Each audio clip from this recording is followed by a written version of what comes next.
Tahu tak pentingnya untuk kita tahu jenis material kabinet dapur sebelum pemasangan? Ramai yang sudah pun ada gambaran macam mana reka bentuk dapur idaman. Tapi bagaimana pula dengan jenis material kabinet dapur? Ramai ke yang tahu material apa yang mereka mahukan?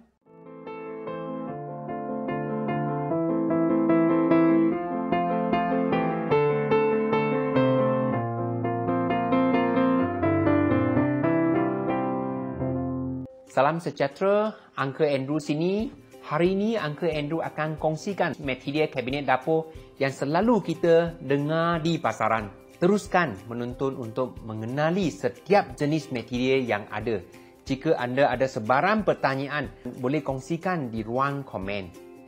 Selain daripada rupa kabinet dapur yang cantik, anda turut perlu mengambil kira beberapa faktor lain seperti ketahanan kabinet dapur untuk jangka masa panjang, kekukuhan kabinet dapur mengikut penggunaan, kekalisan kabinet dapur terhadap air, kehadiran serangga perosak seperti anai-anai.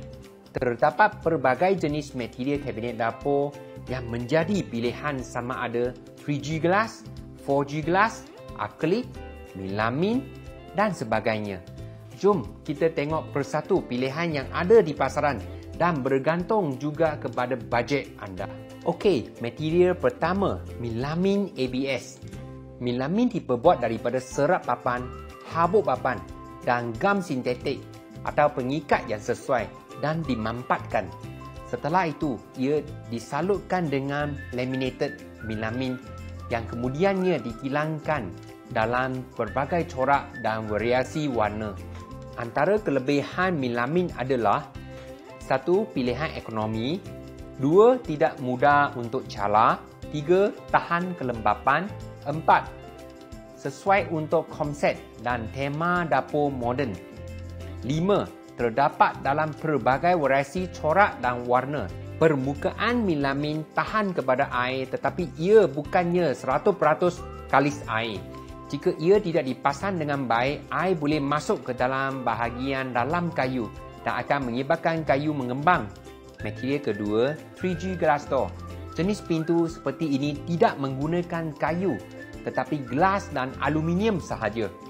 Mungkin ada juga yang terfikir, adakah pemilihan menggunakan gelas dan memberikan kesan yang tidak selamat kepada anak-anak?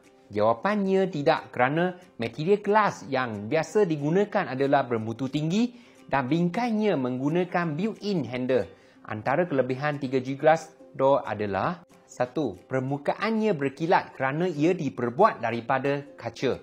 2. Sememangnya kalis air. 3. Tidak mudah calar. 4. Kemasan warna ada 2 variasi iaitu spray paint dan graphic sticker. 5. Sesuai untuk konsep dan tema dapur moden. 6. Kotoran di pintu kabinet dapur mudah dilap atau dicuci. Antara kelemahan 3G glass door pula, aktiviti biasa di dapur tidak akan memecahkan 3G glass door. Tetapi, bahagian tepi pintu ini mungkin akan sumbing akibat house hinges yang kuat juga diperlukan untuk menampung berat pintu. Material ketiga, 4G glass door. 4G glass door adalah urutan generasi daripada 3G glass door yang ditambah baik. Material 4G glass diperbuat daripada kaca yang disembur cat dan kemudiannya ia ditambah baik dengan profil rangka aluminium yang tersembunyi. Ini menjadikan rangka aluminium pada bahagian sisi pintu kabinet tidak kelihatan. Antara kelebihan adalah 1. 100% kalis air. 2. Kotoran tidak lekat sebagai contoh minyak dan kunyit. 3. Permukaan berkilat kerana ia diperbuat daripada kaca. 4. Mudah dibersihkan. 5. Tidak mudah calar. 6. Sesuai untuk konsep dan tema dapur moden, minimalis atau Scandinavian. Material keempat, akrilik.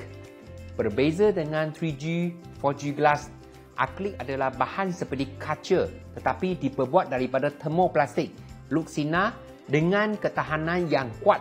Bahkan bahan ini juga mempamerkan sifatnya yang menyerupai kaca. Permukaan akrilik kelihatan lebih menarik di samping mempunyai pelbagai pilihan warna dan juga corak. Terdapat dua jenis pintu akrilik, iaitu akrilik yang tebal dan akrilik yang nipis. Kedua-dua akrilik tebal dan nipis dihasilkan dengan cara yang berbeza. Akrilik tebal dilekatkan pada kepingan kayu yang dihasilkan mempunyai garis sambungan yang sangat jelas. Sementara itu, akrilik nipis dilaminate pada kayu melalui mesin tekanan tinggi dan hasil kemasan akrilik nipis juga bagus dan kesan sambungan tidak kelihatan dengan jelas. Oleh kerana sifatnya yang kuat, bahagian permukaan tidak mudah mengalami kerosakan. Ianya juga senang dilap apabila terdapat sisa tumpahan makanan seperti minyak dan lain-lain. Tetapi, cap jari, habuk dan kotoran dapat dilihat dengan jelas pada permukaannya yang berkilat dan juga senang calar. Ciri reka bentuk akrilik sangat sesuai untuk dapur gaya kontemporari. Semoga dengan sedikit info ini dapat memberi ilham kepada anda untuk membuat tempahan kabinet dapur. Jika ada sebarang pertanyaan, boleh terus kongsikan dengan Uncle Andrew di ruang komen. Terima kasih kerana menonton. Jangan lupa klik like, komen, share dan subscribe. Pastikan anda on notification supaya dapat update terkini dari Uncle Andrew.